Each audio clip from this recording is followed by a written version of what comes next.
जो अब रियांश के सामने आ चुके थे और दोनों एक दूसरे के कंधे पर हाथ रखते हुए रियांश की तरफ देखते हुए कहते हैं, ऐसे सुना है शादी कर लिया छुपे छुपे।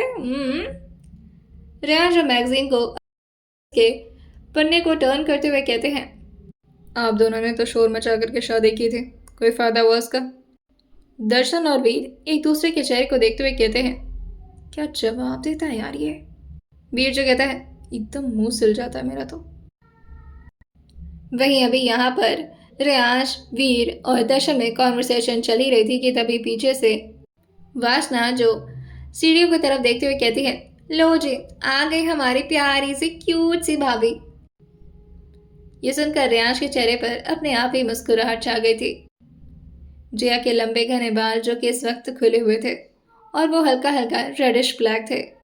उसने इस वक्त एक स्लीवलेस टॉप और उसके साथ नीचे लॉन्ग स्कर्ट पहन रखा था।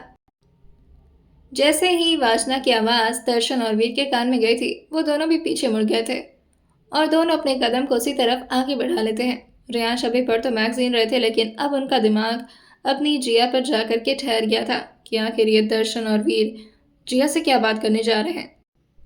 वीर जो और फिर वासना से कहता है, ये वासना जो कहती है, हाँ। दर्शन जो हंसते हुए कहता है, यह किसकी छोटी बच्ची चुरा ली रियांश? और जिया अब सीढ़ियों से नीचे उतर चुकी थी और उसके सामने आकर उसकी तरफ झुकते हुए कहता है, तुम कब पैदा हुई बाबू?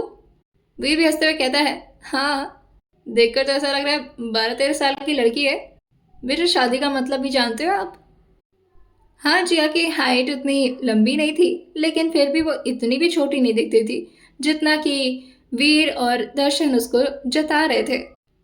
रियांश भी न्यूज़पेपर को साइड में ऑलमोस्ट फेंकते हुए आते हैं और दर्शन से कहते हैं, क्या कहा आपने? दर्शन जो फिर से चिल वे में कहता है, किसकी बच्ची है ये? रियांश जो कहते हैं, मेरी बच्ची है और दूर रहो आप दोनों से। वहीं गौरव जो कहता है, दूर रह लो वरना गंदी वाली पनिशमेंट मिलेगी। लेकिन दर्शन और वीर तो रियांश से बड़े थे और वो रियांश की बातों को ज़्यादा सीरियस तो नहीं लेते थे और वो दोनों थोड़े मजाक या मूड वाले लड़के थे, जिसकी वजह से दर्शन जो आगे कहता है, वीर जो हल्का सा खांसते हुए कहता है, उस हिसाब से तो फिर तू उसका डैडी हुआ राइट? और ये बोलते हुए वो रियांश के काफ़ी करीब आ गया था। रियांश उसको बस घूर करके देखे जा रहे थे। दर्शन भी इस बात पर अपना मुंह दबाकर हंसते हुए कहता है, डैडी। गौरव भी इस बात पर हंसते हुए कहता है, ओह आप दोनों तो नेक्स्ट लेवल हो यार, छी। सुबह सुबह थोड़ी तो ठीक ठाक बातें कर लिया करो।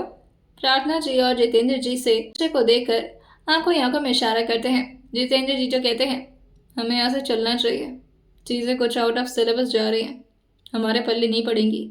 वैसे सिर्फ प्रार्थना जी के दिमाग में ये सारी बात समझ नहीं आ रही थी, लेकिन जितेंद्र जी तो हॉलीवुड के फ़ैन थे, ऑब्वियसली उन्हें अच्छी से हर एक चीज़ पता थी, लेकिन वो अब बच्चों के मूवमेंट को ख़राब नहीं करना चाहते थे। वहीं जिया एक्सपेक्ट कर रही थी कि रियांश कुछ तो बोलेंगे उन दोनों को, लेकिन रियांश तो बस चुप थे। जिया जो उनकी तरफ देखकर अपने मन में ही कहती है, बोलिए कुछ, जवाब दीजिए ना। अरे ऐसे कैसे चुप हो सकते हैं आप? यहाँ पर मुझे छोटी बच्ची बाबू बुलाया जा रहा है, सुन रहे हैं? नहीं, अब क्या जवाब देंगे? मेरी भी इज्जत ही हुई है ना, अभी कोई इनकी इंसल्ट करके देखे, डायरेक्ट हालत खराब करवा देते हैं। लेकिन अब बीवी की इंसल्ट उनके लिए थोड़ी ना मायने रखती है। वही दर्शन जो फिर से जिया की तरफ देखते हुए कहता है, बाबू आपको इस इंसान में इंटरेस्ट कैसे आ गया? वीर जो कहता है, अरे आया तो आया, ये बताओ संभालती कैसे वैसे? बहुत डेंजरस आदमी है ये। जिया जो अपने हाथ को अपने चेस्ट के पास फोल्ड करती है और उन दोनों को देखते हुए कहती है, वैसे मानना पड़ेगा, क्या मेंटेनेंस किया है बॉडी का आप दोनों ने। दर्शन और वीर एक दूसरे को देख करके थोड़ा प्राउड महसूस कर रहे थे। जिया जो कहती है, हाँ मतलब इस उम्र में भी इतने जवान लगना मामूली बात थोड़ी ना है। मुझे तो लगा था कि ये टैलेंट सिर्फ पापा जी में, लेकिन आप दोनों को लगता है कि, लेकिन आप लोग तो पापा जी से भी ज़्यादा फिट है, वो भी इस उम्र में। वीर जो जिया की इस बात को सुनते हुए कहता है, यार दर्शन भाई ये बार बार इस उम्र क्यों बोल रही है? हम क्या कोई 60 साल के बुढ़े हो रखे हैं? दर्शन भी इस बात को नोटिस करते हुए कहता है, देखो बाबू हम इतने भी कोई बुढ़े थोड़ी ना हैं जो आप ऐसे बोल रहे हो। अरे 32 साल की उम्र है मेरी, और ये तो अभी 29 साल का ही है। अब हम दोनों इतने भी कोई खास बड़े नहीं हैं। जिया जो कहती है, बस। अब मुझे तो लगा था कि 50 साल तो होंगे ही आप दोनों। वीर जो थोड़ा गुस्साते हुए कहता है, हम ऐसे लगते हैं क्या? जिया जो कहती है, अरे नहीं नहीं, लगते तो नहीं है, पर अब आप मुझे बाबू बच्ची बुला रहे हैं तो उस हिसाब से तो उम्र में आप लोग को मेरा अंकल लगना चाहिए। आप परेशान मत होइए, मैं आप लोग को अंकल ही बुलाऊंगी, ठीक है? वासना जो अपने मुंह को दबा चुकी थी और वेदिका भी अपने चेहरे को इधर उधर करते हुए बस अपनी हंसी को जैसे तैसे करके कंट्रोल करने की कोशिश कर रही थी। रियाज भी अभी आकर के साइड के काउच पर बैठे हुए थे और वो जिया को देखकर मन में ही कहते हैं, दैट्स माय गर्ल। दर्शन और वीर के और वहीं जिया भी उन दोनों को देख करके उधर से जाने लगती है और वो रियाज की तरफ घूरते हुए कहती है, आप ना मेरी बेइज्जती का कभी बदला मत लीजिएगा। रियाज जो कहते हैं, तुम अपने लिए खुद स्टैंड लिया करो, वाकई में छोटी बच्ची हो क्या? जिया जो इस बात पर इरिटेट होते हुए कहती है, अरे नहीं, अब आप ही मत शुरू हो जाइए। और फिर वो उन दोनों को देखकर कहती है, वैसे ये दो नमूने हैं कौन? रियाज जो कहते हैं, तुम्हें नहीं पता? जिया जो कहती है, नहीं, मैं तो फर्स्ट टाइम देख रही हूँ, कहीं कोई स्टार स्टार तो नहीं है? पर्सनालिटी से तो लग भी रहा है। रियाज जो कहते हैं, ओ हेलो, तारीफ क्यों करी उन दोनों की? कोई स्टार स्टार नहीं है, एक तो मेरे कंपनी में काम करते हैं और दूसरा भी बस ऐसे ही जॉब करता है। वहीं जिया जो पूछते हैं, पर हैं कौन? और ये बोलकर रियाज के बगल में वो आकर बैठ गई थी। रियाज उसके शोल्डर पर हाथ रखते हैं और फिर उसके सर पर टैप करते हुए कहते हैं, बड़े भाई हैं मेरे, जिसकी कल जिक्र हो रही थी। जैसे जिया ये सुनी थी जैसे जिया ये सुनी थी वो तुरंत ही खड़े होते हुए कहती है, हाँ, मतलब मेरे जेठ लगेंगे वो। रियाज जो कहते हैं, जेठ क्या होता है? जिया जो कहती है, आप नहीं समझेंगे ये सब, आप कौन सा इंडिया में रहे हैं? और फिर वो तुरंत ही उन दोनों की तरफ जाने लगती है। रियाज उसे रोकते हुए कहते हैं, ओ हेलो, चुपचाप से वापस आ जाओ, वो दोनों अपने कमरे में जा चुके हैं। जिया जो कहती है, मुझे उन्हें सॉरी बोलना चाहिए, पता चले बड़ी मॉम को पता चल गया तो। रियाज जो कहते हैं, तुम सॉरी वॉरी कुछ नहीं बोल रही हो और कोई ज़रूरत नहीं उन दोनों को इज्जत देने की, इज्जत देने के लायक भी नहीं दोनों, आओ बैठो। वहीं अब सुबह के लगभग 9 बज चुके थे। रियांश को भी अपने ऑफिस के लिए निकलना था। सब लोग इस वक्त डाइनिंग हॉल में थे और सब आपस में बातें करते करते ब्रेकफास्ट कर रहे थे। लेकिन तभी प्रार्थना जी जो कहती हैं, ये भाभी कहाँ रह गई, अभी तक रूम से बाहर नहीं निकली? वही वीर जो कहता है, हाँ, मॉम ने तो कल मुझे बुलाया था और आज खुद ही गायब हो गई, कहाँ है वो? दर्शन को भी अपनी मॉम का याद आता है और फिर वो वीर से कहता है, रहने दे, सो रही होंगी। प्रार्थना जी जो खड़े होते हुए कहती हैं, मैं उनके रूम में देख कर आती हूँ। लेकिन रियांश को तो पता था कि इस वक्त अगर प्रार्थना जी अंदर गई तो मामला बिगड़ सकता है, जिसकी वजह से वो प्रार्थना जी को रोकते हुए कहते हैं, मॉम आप ब्रेकफास्ट करिए, मैं किसी और को भेज देता हूँ। लेकिन तभी प्रार्थना जी जो कहती हैं, किसी और को क्या? वासना, तुम जाओ चेक करके आओ। रियांश को लगता है कि अब वासना तो लूसीफर से इतना डरती नहीं है तो शायद वो ज़्यादा हल्ला नहीं मचाएगी। इधर और बात अंदर से रियांश भी हामी भरते हुए कहते हैं, जाओ चेक कर लो। वासना जो मुंह बनाते हुए कहती है, सुबह सुबह उनका चेहरा दिखाओगे आप? और ये बोल करके वो उन्हीं के रूम की तरफ आ गई थी। दर्शन और वीर वैसे तो अपनी मॉम की बात मानते थे एज अ ओबेइंग चाइल्ड, लेकिन वो दोनों भी अपनी मॉम की हरकत से अच्छी तरह से वाकिफ थे और उन दोनों को भी अपनी मॉम की हरकत इतनी अच्छी लगती नहीं थी। गौरव जो सबसे कहता है, अरे रहने दो ना, आराम करें तो करने दो, आएंगे तो डांटना शुरू कर देंगी। वही वासना धीरे से दरवाज़ा खोलते हुए कहती है, बड़ी मॉम सो रही हैं। लेकिन वासना भी पूरी तरह से अंदर झांकी नहीं थी, बस उनको जो कि अभी हल्का हल्का ब्लैंकेट से कवर था और हल्का हल्का बाहर की तरफ दिख रहा था। और वो दरवाज़ा बंद करते हुए कहती है, बड़ी मॉम सो रही हैं, जाने दो, सोने दो। इसी तरह से 5-10 मिनट और बीतते हैं, लेकिन अब प्रार्थना जी को थोड़ा सा डिस्टर्बिंग, लेकिन अब अपनी जगह से खड़े होते हुए कहती हैं, रुकिए ज़रा, मैं भी देख कर आती हूँ। उसमें से कोई भी नहीं चाह रहा था कि प्रार्थना जी जाएं, लेकिन जितेंद्र जी जो कहते हैं, हाँ जाओ, देखो कहीं तबीयत तो नहीं खराब हो गई भाभी की। वहीं प्रार्थना जी जैसे ही उनके रूम का दरवाज़ा खोली थी, जो कि हॉल एरिया से साफ तरीके से नजर आता था, और जैसे वो अंदर की तरफ आते हैं वो इतने कान पर हाथ रखते हुए जोर से चिल्लाती हैं, हे माता रानी, भाभी। वो एकदम से कांपना शुरू कर दी थी। उनकी तेज आवाज सुनकर के यहाँ हॉल में बैठे सभी लोग उनकी तरफ दौड़ जाते हैं, सिवाय रेयांश के। जहाँ सब लोग दौड़ते हुए रूम में पहुंचे थे और सब लोग की आंखें खुली की खुली रह गई थी। सबका मुंह बड़ा सा खुल गया था और जिया तो तुरंत ही प्रार्थना जी का हाथ जोर से पकड़ते हुए कहती है, मम्मी जी। प्रार्थना जो उसके हाथ पर अपना हाथ रखते हुए कहती है, बेटा। दर्शन और वीर जो चिल्लाते हुए कहता है, अरे आसपास कोई जंगल वंगल है क्या? ये जंगली जानवर कहाँ से आ गया? गौरव भी अंदर की तरफ झांकते हुए कहता है, ऐसा भी क्या आ गया? हटो हटो, मुझे भी देखने दो। अरे हटना यार। और वो वासना को साइड में धक्का दे देता है। वासना चढ़ जाकर के वेदिका से लड़ी थी और उसको घूरते हुए कहती है, रुको मैं बताती हूँ। और ये बोलकर वो उसे काफी तेज अंदर की तरफ धक्का दे दी थी, जिससे वो जाकर के जमीन पर गिरता है। लेकिन जैसे उसने अपना चेहरा घुमा करके अपनी मॉम की तरफ देखा था, वो बुरी तरह से कांपना शुरू कर दिया था और वो जल्दी से पीछे जाते हुए कहता है, मम्मी, मम्मी नहीं, भाई भाई बचा लो। वीर दर्शन जो तुरंत ही बाहर की तरफ आते हुए कहते हैं, तुरंत कॉल करना पड़ेगा पुलिस को बुलाओ।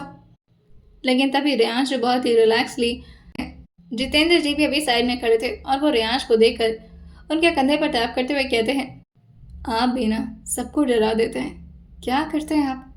रेयांश जो बस उनको देखकर हल्का सा स्माइल पास करते हैं और वहीं अंदर आते हुए कहते हैं, वाह हाउ ब्यूटीफुल। रेयांश जो राजनंदिनी की तरफ आगे बढ़ते हुए कहते हैं, what a beautiful moment it is, so loving, right बड़ी मॉम?